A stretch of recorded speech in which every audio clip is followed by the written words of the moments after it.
بسم اللہ الرحمن الرحیم۔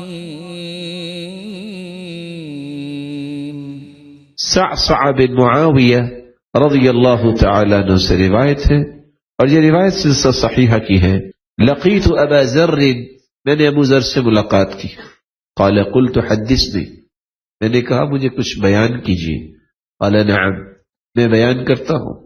قال رسول اللہ صلی اللہ علیہ وسلم، اللہ کے رسول کا فرمان ہے، ما من عبد مسلم، کوئی بھی مسلمان، ينفق، خرچ کرتا ہے، من کل مال اللہ، زوجین فی سبیل اللہ، اپنے مال کی کسی قسم میں، اناج بھی مال ہے، سونا بھی اس وقت مال ہی ہوتا تھا، الا استقبلته حجبۃ الجنہ کلهم يدعوه الى ما عنده، جب قیامت کا دن ہوگا تو جنت کے دربان اس کا استقبال کریں گے، سب کے سب اس کو اپنے پاس والی نعمتوں کی طرف بلائیں گے۔ کلہم یدعو الی ما عنده، قلت وکیف ذلک، یہ کیسے ہوگا؟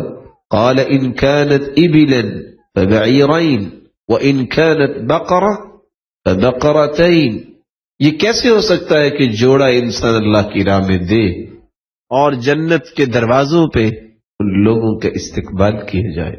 فرمایا اگر کوئی اونٹ دینا چاہتا ہے تو دو اللہ کی راہ میں دے، کوئی گائے دینا چاہتا ہے تو دو اللہ کی راہ میں دے، تو دو جانور دینے والا، دو چیزیں اللہ کی راہ میں پیش کرنے والا، یہ وہ انسان ہے جس کو قیامت کے دن جنت کے دروازوں پہ فرشتے بھی اس کا استقبال کریں۔ اشہد ان لا